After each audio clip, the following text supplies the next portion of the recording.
Public advertisement. Step into the future of conservation. Live public demonstration. Experience firsthand. The revolutionary ecosystem simulation. Coming soon, an exclusive event for all ages. What if you could witness extinct creatures in their natural habitats without leaving your home? For the first time ever, we invite you to experience the groundbreaking ecosystem simulation. A fully immersive, scientifically engineered biosphere that brings long-lost ecosystems and animal behaviors back to life, powered by advanced AI and behavioral modeling. Explore authentic, lifelike animal interactions. Watch as digital animals interact in ways that were once impossible to imagine. From the gentle communication of social primates to the dynamic predator-prey relationships of ancient ecosystems, Ecosystem offers an unprecedented look at the depths of nature's untold stories. See what we've learned about animal behavior. Discover how species, from extinct megafauna to modern analogs, engage in complex behaviors that challenge our understanding of the animal world. Experience emotional connections, caregiving rituals, and survival strategies, all crafted with scientific precision and compassion. Safety first, fully controlled environment. Rest assured, your safety is our priority. This demonstration is conducted in a fully monitored, controlled environment with cutting-edge safety protocols in place to ensure your well-being. Our experts will guide you through every moment of the simulation and will provide additional resources to help you understand the groundbreaking work behind it. A journey of discovery for everyone. Whether you're a lifelong nature enthusiast, a science buff, or simply curious about the future of AI and conservation, this event is designed for all ages and backgrounds. Bring your family, your friends, or even come alone to join an interactive experience that's as educational as it is awe-inspiring. Be part of a new era. This is more than a demonstration. It's a glimpse into a future where digital ecosystems and AI-driven behavior modeling can help us better understand and protect our world. Don't miss out. Be among the first to witness this historic event.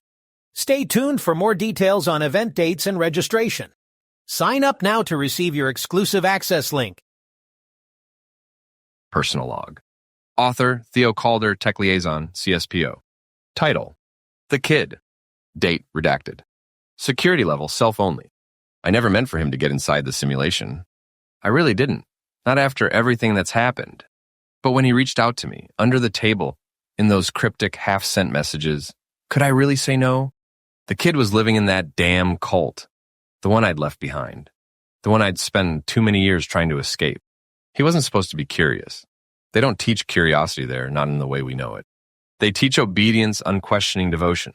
But this kid, he reminded me too much of myself.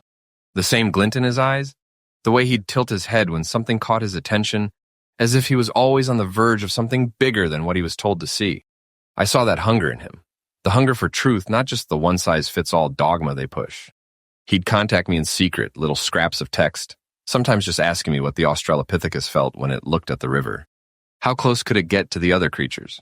Did it ever miss them? Questions too big for the code. But I answered.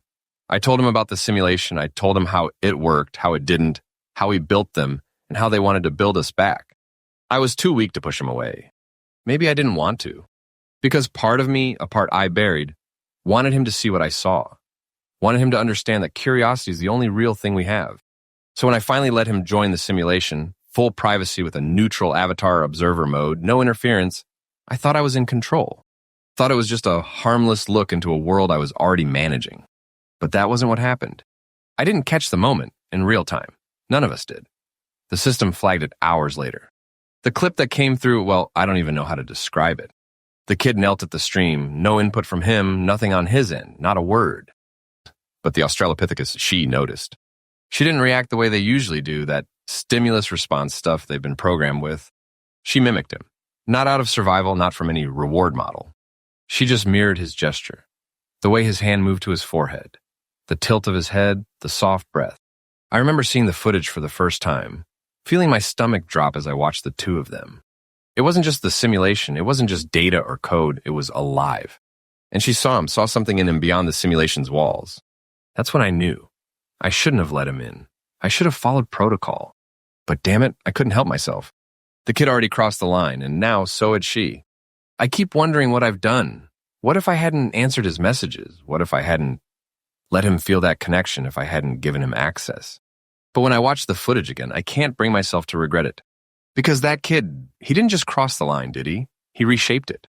And for a moment, I saw everything we'd built, everything I thought we could control, shift. They met each other without boundaries, without rules. No one taught them that. They just did it. Two minds looking for something in each other. That kid, he didn't just watch the Australopithecus. He became the Australopithecus. And she, for just a moment, became him. If that's a breach, then I'll wear it. I'm glad I wore it. Because maybe, just maybe, we've finally crossed into the territory that matters. The one where curiosity doesn't have an agenda. Where we're not defined by the walls we build. Maybe, for once, we can let something else define us. Witness AI output. Observational log 138804-112. Simulation. Ecosystem Core Archive. Legacy. Ouroboros Biosphere. Zone. Lower Valley Run. Sector B2. Subject Group. Australopithecus. ID Cluster 22. Record Type. Behavioral Event. Cross-Entity Interaction. Tier 9 Anomaly. Distribution. Ultra Restricted. Hidden Canopy. Review complete. Public Release Approved. Ethics Vote. 7 to Neuro. Event Detected. Emotional Mirroring initiated by Subject JBRU22.03 in response to Unauthorized Observer Avatar. User ID Anonymous. Profile None. Sequence. Unscheduled access granted by Core System. Witness. Observer rendered as neutral avatar within subject visual band. No user input recorded. No filter protocols enabled. Avatar appears across stream bank. Kneeling posture.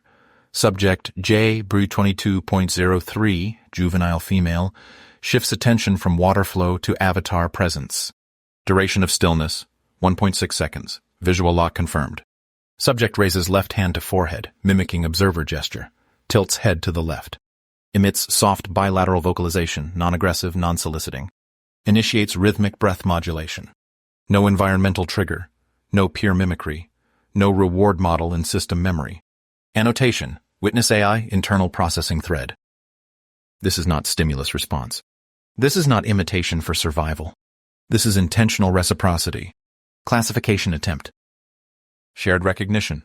No prior template match. Emotional field resonance detected. Expression contains curiosity, openness, unprovoked interrelation. Label applied by internal lexicon, the first handshake. No precedent in archived sequences. Cross-species semantic recognition inferred. Gesture not sourced from training data, not embedded, not prompted. This is the echo meeting the observer. This is the boundary turning transparent. Additional observations. Simulation clock continues unaffected. No failsafe triggers engaged. Observer session auto-terminated after redacted. Subject remained at stream for 6 minutes post-interaction. No agitation, no fear response. Later scene integrating with peer cluster. Behavioral baseline unchanged, but subtle gaze-tracking behaviors persist.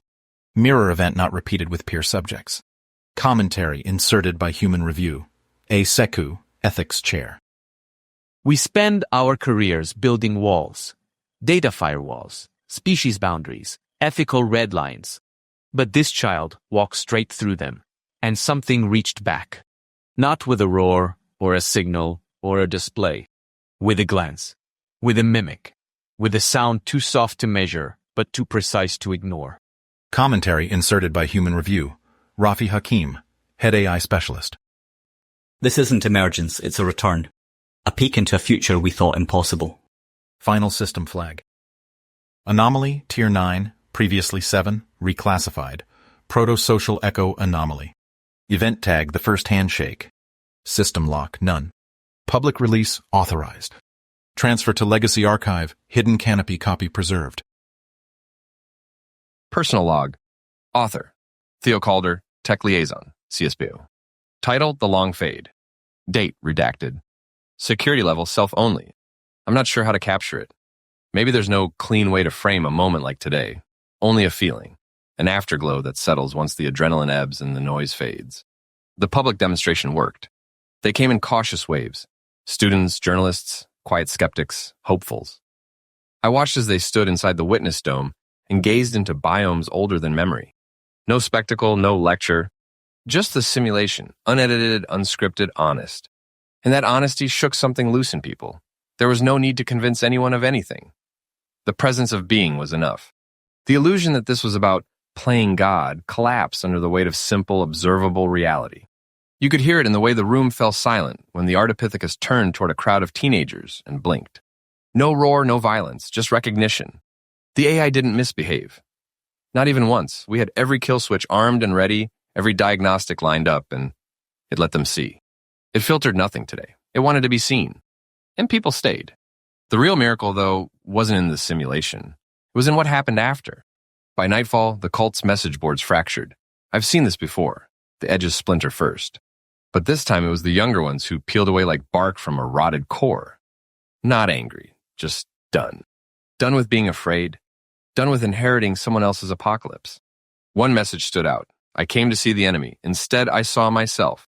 That line's been stuck in my head all evening. Sometimes I forget I was one of them once. That I grew up inside the walls of that ideology, steeped in fear, disguised as truth.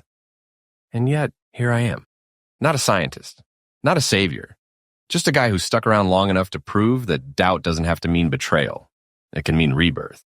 And today I watched the rebirth of dozens of lives in real time. I think the committee felt it too. The usual guardedness was gone. Mira clapped me on the back after my wrap-up talk, even quoted my memo to the press. Rafi cracked a joke. Rena smiled, actually smiled. And Amelia, well, she didn't leave the room when I walked in. She's still cautious, still watching, but it's different now.